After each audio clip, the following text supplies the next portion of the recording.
신앙 고백 드리겠습니다. 전능하사 천지를 만드신 하나님 아버지를 내가 믿사오며 그 외아들 우리 주 예수 그리스도를 믿사오니 이는 성령으로 잉태하사 동정녀 마리아에게 나시고 본디오 빌라도에게 고난을 받으사 십자가에 못 박혀 죽으시고 장사한 지 사흘 만에 죽은 자 가운데서 다시 살아나시며 하늘에 오르사 전능하신 하나님 우편에 앉아 계시다가 저리로서 산자와 죽은 자를 심판하러 오시리라. 성령을 믿사오며 거룩한 공회와 성도와 서로 교통하는 것과 죄를 사하여 주시는 것과 몸이 다시 사는 것과 영원히 사는 것을 믿사옵나이다. 아멘. 찬송가 364장 찬송 드리겠습니다. 364장입니다.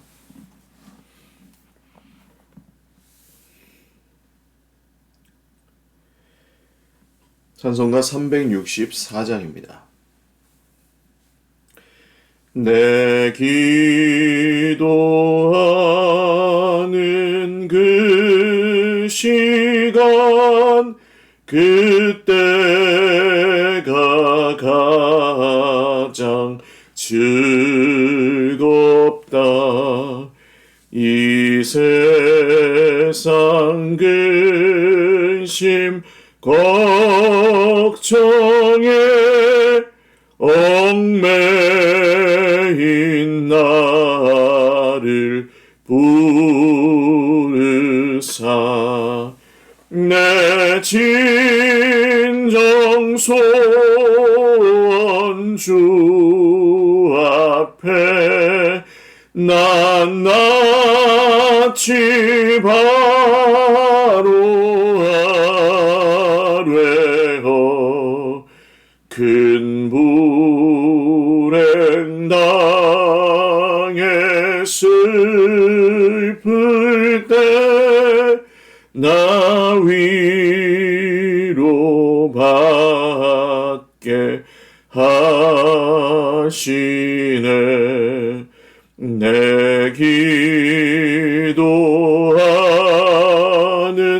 그 시간 내게는 가장 귀하다.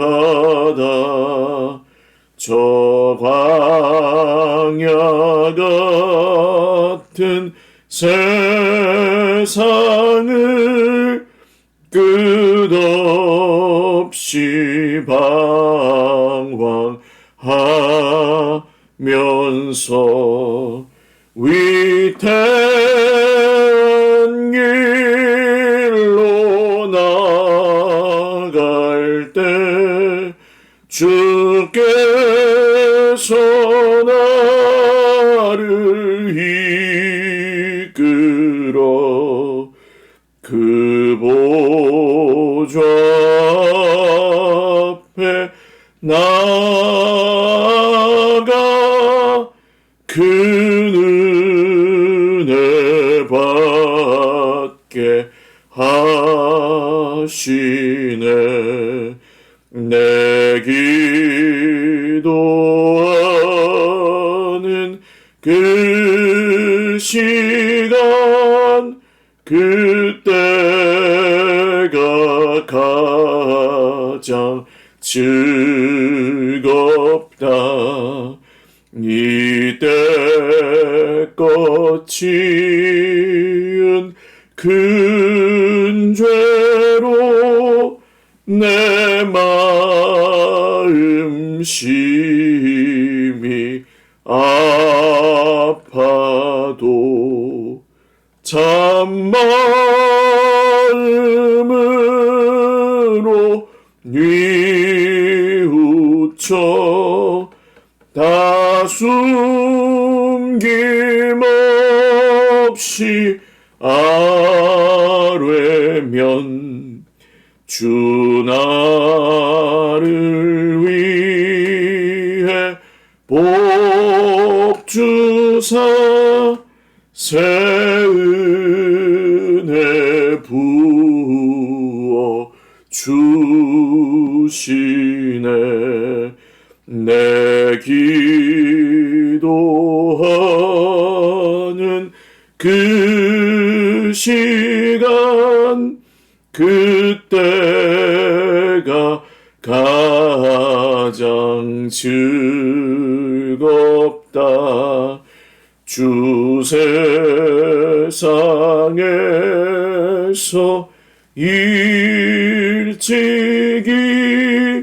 저요란한 곳 피하여 빈들에서나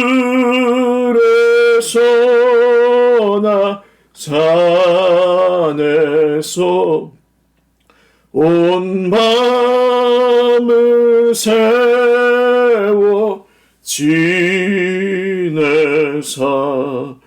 주 예수 친히 기도로 큰 본을 보여 주셨네. 아멘. 아멘. 하나님 말씀 마태복음 14장 22절에서 26절입니다. 마태복음 14장 22절에서 36절 말씀입니다. 신약성경 마태복음 14장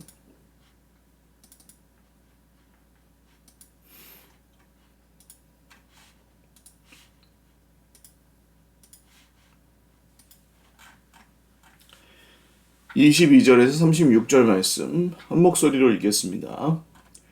예수께서 즉시 제자들을 재촉하사 자기가 무리를 보내는 동안에 배를 타고 앞서 건너편으로 가게 하시고 무리를 보내신 후에 기도하러 따로 산에 올라가시니라.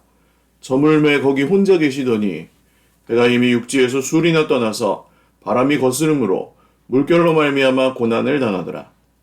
밤 사경에 예수께서 바다 위로 걸어서 제자들에게 오시니 제자들이 그가 바다 위로 걸어오심을 보고 놀라 유령이라 하며 무서워하여 소리 지르거늘 예수께서 즉시 이르시되 안심하라 나니 두려워하지 말라. 베드로가 대답하여 이르되 주여 만일 주님이시거든 나를 명하사 물 위로 오라 하소서 하니 오라 하시니 베드로가 배에서 내려 물 위로 걸어서 예수께로 가되 바람을 보고 무서워 빠져가는지라 소리 질러 이르되 주여 나를 구원하소서 하니 예수께서 즉시 손을 내밀어 그를 붙잡으시며 이르시되 믿음이 작은 자여 왜 의심하였느냐 하시고 배에 함께 오름에 바람이 그치는지라. 배에 있는 사람들이 예수께 절하며 이르되 진실로 하나님의 아들이로소이다 하더라. 그들이 건너가 게네사렛 땅에 이르니 그곳 사람들이 예수이신 줄을 알고 그 근방에 두루 통치하여 모든 병든 자를 예수께 데리고 와서 다만 예수의 옷자락에라도 손을 대게 하시기를 간구하니 손을 대는 자는 다 나음을 얻으니라. 아멘. 기도드리겠습니다. 살아계신 하나님 아버지 감사합니다. 2월의 마지막 날 주님 앞에 새벽을 드리며 예배할 수 있도록 저희들 은혜 주신 것을 감사합니다. 하나님 자녀 삼아 주셨고 하나님의 새로운 가족 공동체에 이미 받아주셔서 홀로 살아갈 수 없고 자기를 위하여만 살아갈 수 없는 세상에서 하나님을 의지하며 형제 자매들과 함께 걸어갈 수 있도록 은혜 베풀어 주신 것을 감사합니다. 하나님, 살아계신 우리 주님께서 오늘도 주의 백성들을 살펴주시고 각자의 상황과 형편 속에서 하나님 앞에 간구하고 기도하는 모든 제목들이 주님 신실하게 주님의 말씀대로 이루어지게 하여 주시옵소서. 살아계신 주님, 오늘도 정말 극심한 고통 중에 있는 우리 형제 자매들을 지키시고 보호하여 주시옵고 주님, 문제보다 크신 우리 하나님이 우리의 마음과 삶 가운데 더욱 크게 역사하시는 것을 보게 하여 주시옵소서. 감사하옵고 예수님의 이름으로 축복하며 기도 올리옵나이다. 아멘. 할렐루야. 오늘도 하나님의 은혜와 평강으로 풍성한 하루 누리시기를 바랍니다. 오병이어 사건 직후에 일어난 일입니다. 그 모든 복음서들이 다 동일한 순서로 기록하고 있습니다. 왜냐하면 이 오병이어 사건이 일어났으니 이 유대인들은 정말 이분이 메시아라고 확신을 하게 되었습니다. 예수님을 따라왔던 그 5천 명의 사람들 있죠. 20세에서 그러니까 군대에 나갈 수 있는 남자 수만 셌기 때문에 20세에서 뭐 50세인가 이렇게 해서 세고 그게 5천 명이었고 나머지 이제 여성들과 어린아이와 노인들까지 다 하면 한 뭐 그 4배 정도는 되는 인원이었을 것으로 추정이 됩니다. 근데 2만 명이 사실 음식을 해서 먹는다는 것이 굉장히 어려운 일이죠. 우리 뭐 엑스플로 74라는 우리 74년도에 있었던 기독교의 대규모 집회가 있을 때 그때 막 연 인원이 뭐 100만 막 이렇게 이야기하던 때입니다. 하루에 적어도 몇만 명씩 모이던 때라서 그때 이제 밥솥을 큰 집채만한 밥솥을 만들어가지고 거기 밥 짓고 저 부산에서 올라오신 시장에서 일하시는 아주머니들이 새우젓 넣고 해서 주먹밥 만들어서 나눠주고 먹고 뭐 그렇게 했어야 됐던 때래요. 근데 그때 그 자리에 계셨던 분들은 다 그 사건을 거의 오병이어처럼 기억하고 계시더라고요. 어쨌든 이 유대인들이 그런 사건을 경험한 후에 예수님을 억지로 붙들어서 왕으로 삼으려고 했다는 내용이 다른 복음서에 나와 있습니다. 예수님은 거기서 왕이 되실 수 없었습니다. 왜냐하면 그들이 원하는 왕은 무엇이냐 하면 이 막강한 복음 능력과 치료 능력으로 이스라엘 군대를 승리로 이끌어줄 수 있는 로마의 권세와 정당하지 않은 왕가인 헤롯 왕가를 또 혹은 대제사장이나 바리새인들의 그 불의한 무리들을 단숨에 쳐부술 수 있는 그런 강력한 왕, 세상 권세로 비교할 때 더 큰 권세를 가진 강력한 왕을 바라고 있었기 때문에 그렇습니다. 예수님은 그런 왕이 되실 수는 없었던 것이죠. 근데 예수님은 그렇게 생각하시는데 예수님 곁에 있는 제자들은 그런 생각이 아니었습니다. 같은 생각이 아니었습니다. 그래서 야, 이거 분위기가 심상치 않게 돌아가는데 이거 이러다가 예수님이 왕이 되시면 우리가 한 자리씩 다 차지하는 거 아니야? 하는 마음이 속에서 스물스물 일어나고 있는 거예요. 예를 들어서 어느 날 우리 교회 옆에 큰 아파트 단지가 생겼다고 생각을 해보세요. 그러면 한 주에 막 사람들이 막 몇백 명씩 새신자들이 오는 거예요. 그래서 단숨에 교회가 부흥을 하고 뭐 이렇게 빚도 그냥 다 갚고 단숨에 그냥 대형 교회가 돼버렸어요. 그럴 수 있죠. 사회적 현상으로 사람들이 모이고 하나님께서 또 사람들을 보내주시면 그런 일이 일어날 수도 있습니다. 근데 거기에 있는 핵심에 있는 사람들이 그것을 잘못 이해하거나 해석하게 돼버리면 어떻게 될까요? 거기에서 이제 잘못된 방식으로 왕 노릇하려는 시도가 일어날 수 있다는 것이죠. 예를 들어서 뭐 제가 그렇게 변질된다면 역시 내가 목회를 잘하니까 이렇게 사람들이 구름대 같이 모여가지고 왕 노릇하는 거죠. 그때부터 마음에 안 드는 사람은 그냥 가까이 안 하고 그냥 뭐 이렇게 주먹하는 사람들, 한 권력하는 사람들, 돈 좀 있는 사람들, 뭐 그런 사람들이 이제 다 선발해가지고 교회를 쫙 조직을 세워서 이끌어 나가는 뭐 이런 짓을 할지도 모릅니다. 저는 안 할 겁니다. 그렇게는 하지 않을 겁니다만 제자들의 생각이 그랬다는 거예요. 그러니까 사람이 보이는 것에 얼마나 약한지 한 10대 명 따라다닐 때의 제자들의 생각과 이 2만 명의 무리가 막 소리를 지르며 예수님을 왕으로 추대하려고 하는 그때의 마음이 달랐어요. 그래서 예수님은 급히 제자들을 재촉하셔서 예수님은 무리를 다 해산 다 돌아가세요. 고침받은 사람들, 배불리 먹은 사람들 다 돌아가세요 하시고 제자들은 먼저 배를 타고 건너편으로 보내십니다. 왜요? 이 유혹에 빠지지 않도록, 그 숫자의 유혹의 시험에 빠지지 않도록 제자들을 지켜주신 것입니다. 혹시 여러분 우리 인생 가운데 하나님께서 큰 성공을 주지 않으셔서 실망하고 계시는 분들이 계실까요? 혹시 우리 인생에 나보다 못난 사람들이 더 잘 살고 그 사람들이 심지어는 우리를 무시하고 이럴 때 자존심 상하실까요? 여러분 그런 마음으로부터 자유함을 얻으시기를 주님의 이름으로 축원을 드립니다. 왜냐하면 그것은 주님의 보호하심일 수도 있기 때문입니다. 우리가 끝간데 없는 성공을 계속해서 성취한다고 생각해 보십시오. 거기에 어디 주님이 우리 삶에 간섭하실 여지가 있겠습니까?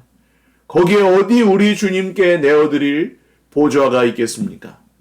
우리 삶이 잘 되기만 한다면, 형통하기만 한다면, 남보다 다 이기고 커지고 성공하기만 한다면 우리 삶에 주님이 거하실 곳이 없어질 수도 있다는 거예요.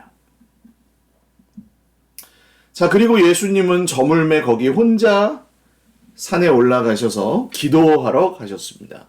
이 장면은 흔히 나오지 않는, 이제 겟세마네에서 기도하실 때까지 흔히 나오지 않는 예수님이 홀로 남아서 기도하시는 장면입니다. 광야에서 시험 당하실 때 예수님이 혼자 계셨었고 거의 대부분의 시간은 제자들과 함께 따르는 무리들과 함께 계셨는데 몇몇 장면에서 기도하기 위해서 홀로 시간을 내시는 장면이 있는데 바로 그 중에 아주 몇 안 되는 장면 중에 여기 하나입니다. 예수님이 이때 왜 기도하셨을까요? 이것은 결론에서 한번 보시겠습니다. 자, 이제 배가 이미 육지에서 수리나 떠나서 여기 이때는 스타디온이라는 거리를 썼는데 단위를 썼는데 여기는 어느 만큼 온 거냐 하면 그 갈릴리 호수, 갈릴리 바다를 건너가는데 중간쯤 와서 앞으로도 갈 수 없고 뒤로도 갈 수 없는 상황인데 바람이 거스름으로 태풍이 분 거예요. 바다 한가운데서 물결로 말미암아 고난을 당하더라. 이게 이제 배가 깨질 위기에 처한 거죠. 한 번 이런 일이 이미 있었지 않습니까? 그런데 밤 사경에 예수께서 바다 위로 걸어서 제자들에게 오시니 깜깜한 그 새벽 시간입니다. 새벽 시간에 예수님이 바다 위로 걸어서 제자들에게 오십니다. 여기서 우리가 꼭 기억해야 될 것은 예수님이 태풍을 잠잠하게 하고 오시지 않았다는 점입니다. 기억하셔야 돼요. 만약에 내가 비 맞고 있는 우리 아이가 있어요? 그러면은 그 비 맞고 있는 아이를 데리러 가야 되는데 그거 이제 우산을 쓰고 가겠습니까? 아니면 그냥 비를 맞고 가겠습니까? 마음이 급하니까 우산을 못 펼칠 수도 있지만 우산이 있다면 쓰고 가겠죠. 예수님 똑같거든요. 예수님이 능력이 있으시니까 바람아 바다야 잠잠하라 한 다음에 무리를 걸어가셔도 충분해요. 그래도 제자들이 다 알아요. 근데 예수님은 구태여 그 태풍이 치는 바다에 비바람을 뚫고 제자들에게 가십니다. 무엇을 의미합니까? 우리가 오도 가도 못하는 상황일 때, 진퇴양난에 빠졌을 때, 사면초가가 되었을 때 주님은 거기서 그 모든 문제들을 뚫고 우리에게 오셔서 우리를 구원하신다는 거예요. 주님은 피해서 오시지 않습니다. 지나가고 난 다음에 오시지도 않습니다.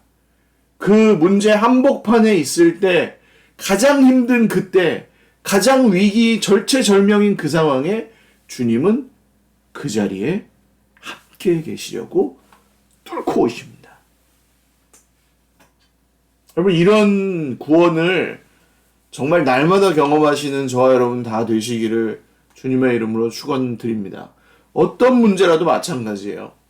우리가 앞으로 살아가면서 몸이 더 안 좋아질 수도 있고, 물질 문제가 생길 수도 있고, 또 뭐 여러 가지 사고나 다른 것들이 있을 수도 있고, 그렇지만 그 가운데 주님은 언제나 그 문제의 한복판으로 뚫고 들어오셔서 우리와 함께 계시고, 오늘 어떻게 하시죠? 안심하라, 아니 두려워하지 말라. 제자들은 뭐 유령이다. 저 그 새벽에 바다 위로 뭐가 걸어오니까 얼마나 무서웠겠어요. 그러니까 이 재밌는 일이죠. 비바람치는 바다는 자기들을 죽일 수 있는 존재이기 때문에 무서웠는데 유령이 걸어오니까 더 무서워하는 거예요. 예수님이죠. 근데 사실은 문제가 있을 때 여러분 그 문제를 두려워하는 마음보다 예수님이 자기 인생 가운데 개입하시는 걸 더 두려워할 수도 있다는 거예요. 정말 웃지 못할 촌극입니다. 그럴 때는. 지금 그게 문제가 아닌데 예수님하고 저 힘싸움하고 있는 거죠. 더 큰 문제가 도사리고 있는데도. 그때인데 예수님께서 말씀하십니다. 안심하라. 나니 두려워하지 말아라. 요한복음 성경의 이 구절을 좀 눈여겨보시면 좋겠어요. 내가 여기 있다. I am 그러거든요. 저 영어 성경으로는 I am이에요. 근데 헬라어 성경으로는 에고 에이미 그렇게 말씀하십니다. 내가 여기 있다. 혹은 나는 나다. 나는 나다. 예수님이 나 여기 있다. 너희들 선생이고 구원자인 나 예수가 여기 있다. 걱정하지 말아라. 그 말씀을 듣고 베드로가 대답합니다. 주여 만일 주님이시거든 나를 명하사 물 위로 오라 하소서 하니 베드로가 뭘 원했는지 모르겠어요. 지금 일단 바람과 바다가 잠잠해지는 게 더 중요한 문제 같은데 베드로는 예수님처럼 자기도 물 위를 걷고 싶은 마음이 생겼나 봅니다. 근데 예수님이 그 말씀에 뭐는 꾸짖거나 하지 않으시죠. 오라 말씀하십니다. 말씀대로 되죠. 베드로가 배에서 내려 물 위로 걸어서 예수님께 갑니다. 여러분 이런 위기 상황에서 우리가 예수님께 무슨 기도를 하든 주님은 꾸짖거나 이렇게 뭐 기도를 잘못했냐 뭐 이렇게 하지 않으십니다. 그런 강박에서는 좀 벗어나셨으면 좋겠어요. 잘못 기도하면 어떻게 하지? 잘못 기도하는 거 문제가 아니에요. 배우면 되죠. 배우면. 어린아이들이 부모랑 의사소통하는 게 처음부터 가능합니까? 처음엔 그냥 왱 하는 것뿐이지 뭐 엄마 밥 주세요. 젖 주세요. 기저귀 갈아주세요. 이런 말을 하게 되기까지 시간이 걸리거든요. 처음엔 그냥 왱 하는 거예요. 그래서 어떤 기도를 하셔도 상관없어요. 그걸 탓하지 않습니다. 그런데 베드로가 물 위로 걸어서 예수님께 가다가 뭘 보죠? 바람을 보고 바람을 봤다기보다는 바람에 흔들리는 파도를 본 것이죠. 무서워 빠져가는지라. 예수님 방금 전까지 예수님이 유령이라고 하면서 예수님 파도보다 유령이 더 두려웠는데 이제 유령이 아니라 예수님이라는 걸 알게 되니까 다시 파도가 두려워지는 거예요. 사람의 마음이란 게 참 간사하죠. 그래서 무서워서 빠져갑니다. 예수님을 보고 갔을 때는 그 말씀대로 걸어가는데 다른 데 눈을 돌리니 빠져가는 거예요. 그러니까 예수님을 보고 있을 때 말씀이 이루어지는 것과 예수님 보면서 순종할 때 그 말씀대로 이루어지는 것과 주변 두리번 한눈 팔면서 말씀이 이루어지는 것은 차원이 다를 수밖에 없다는 거예요. 예수님을 바라보지도 않고 예수님을 주인으로 섬기지도 않으면서 말씀대로 이루어지기를 바라면 사실은 그것은 그렇게 되기가 어렵습니다.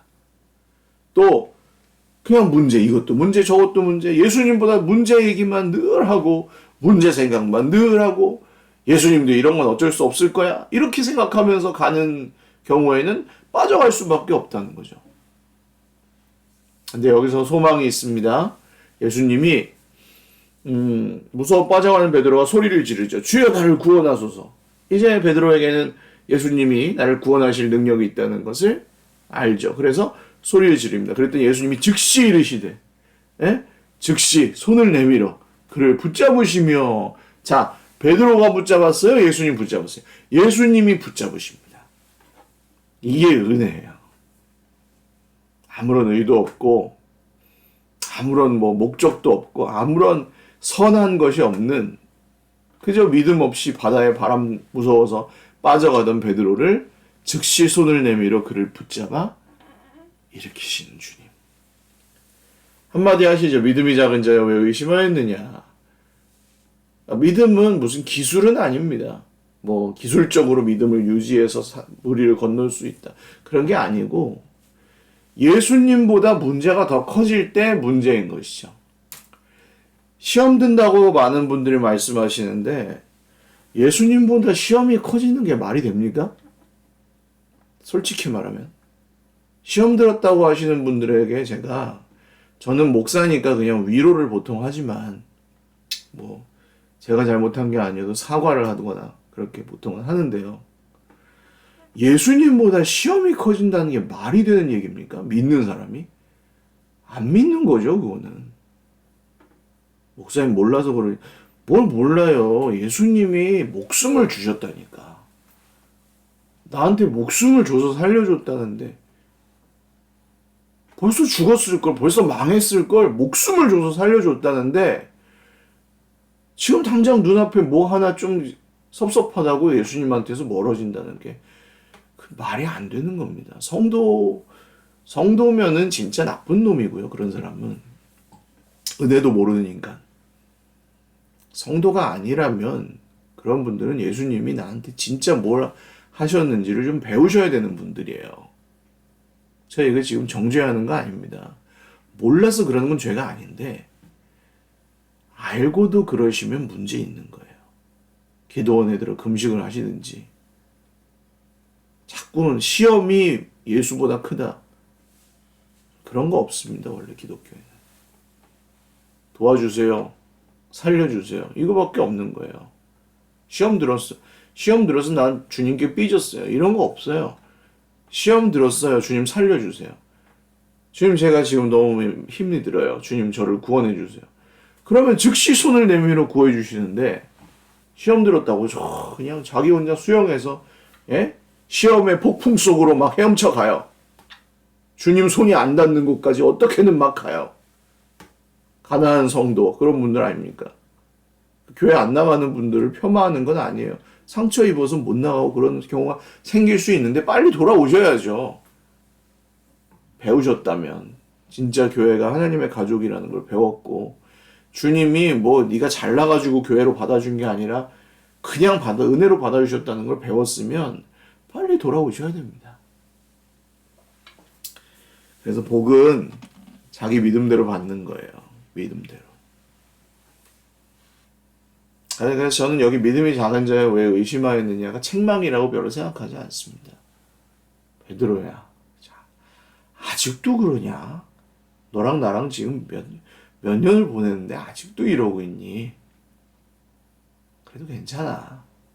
내가 구해줬잖아. 아멘? 핀잔이 아니고 책망도 아니고 주님이 구해주시면서 하신 말씀이에요. 자, 배에 함께 오르면 바람이 그치는지라. 이게 중요합니다. 배에 타셔야 돼요. 예수님이. 예수님 배에 타셔야 그치는 거예요. 예수님은 안 태우고 해결하려고 해봤자 안 돼요. 예수님이 그 태풍, 폭풍을 뚫고 문제를 뚫고 고난을 뚫고 그 한가운데 오셔서 우리 배에 타시면 거기서 끝나는 거예요. 바람이 그치는지라. 그럼 어떤 일이 일어납니까? 그 배에 있던 사람들이 진실로 하나님의 아들이로소이다. 아멘. 여러분, 이런 간증이, 이런 고백이 저와 여러분의 삶에 많이 일어나고 계속되실 수 있기를 주님의 이름으로 축원을 드립니다. 그리고 오늘 예수님을 만난 사람들이 받았던 치유와 회복, 구원, 풍성한 생명을 누리는 일도 주 예수님의 이름으로 계속되실 수 있기를 바랍니다.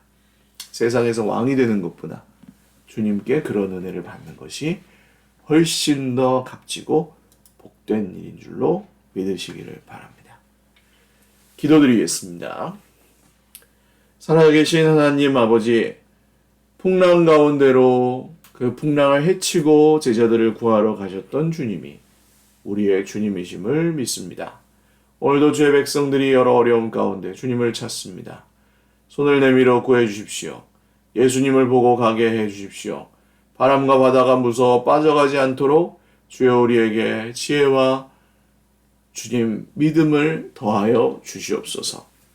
하나님, 오늘도 주님 앞에 기도하고 간구하는 모든 제목들 신실하게 응답하여 주시옵고 하나님의 손으로 주의 백성들을 살피시고 위로하여 주옵소서.